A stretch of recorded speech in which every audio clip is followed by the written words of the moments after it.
is actually what's going on. But we don't see it. Because it's a big mind manipulation that's going on with us, and we just can't see what's really happening. But we're not the only ones getting mind manipulated. They're getting mind manipulated.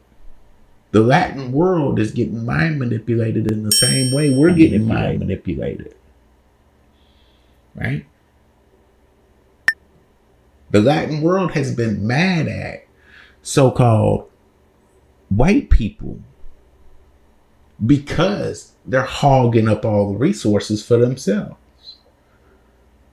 The same reason so-called black people are mad at white people is the same reason the Mexicans, the Colombians, the Guatemalans, the Panamanians, everybody who's here in America. When I say America, I'm talking North, South, Central America, and all of the Caribbean islands. That's all America. Okay? They're all upset at so-called white people. And white people haven't cared. Right? Because they have this perception of world domination. Right? And it's a perception, but they have it. Okay? And so everybody's been mad at so-called white people. And it's come to a point where so-called white people need allies again. See? Just like they needed allies to take it over. Because they didn't take this over by themselves. They tricked us into thinking they took this over by themselves.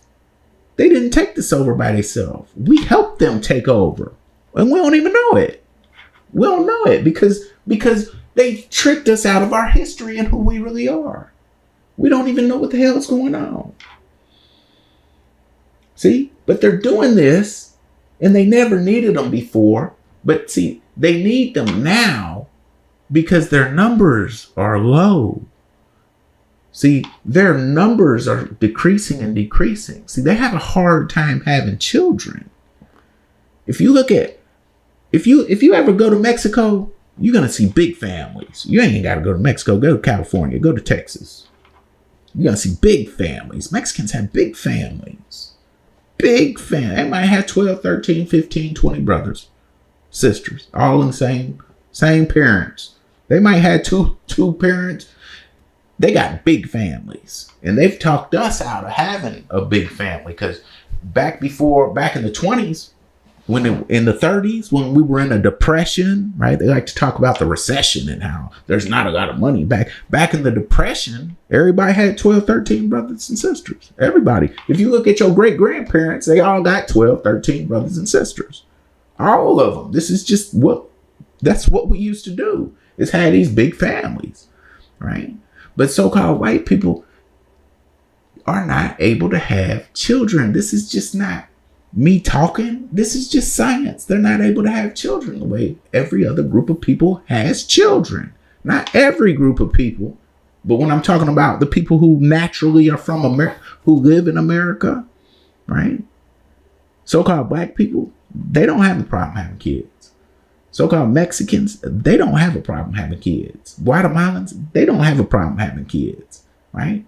These more so-called indigenous group, and we have to know that there's a difference between being indigenous and being aboriginal, right? Aborigines, so-called black people don't like to be called that, right? But that's what they are. They're the aboriginal people of America. That means the original people of America, the real people. It's not native, right? You aren't native. You're the original people of America. That means it's yours.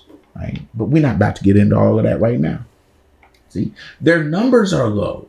And see, the numbers of so-called white people are low. And they've done these studies to where they know that they're not going to have the majority anymore, no matter what they do. And so what do they need? They need their allies now. Now they need their allies. There was a time where they killed enough of us off to where they had the majority.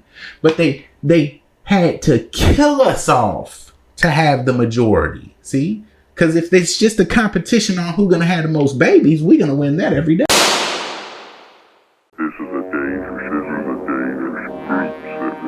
This is a dangerous groups that we're dealing with now.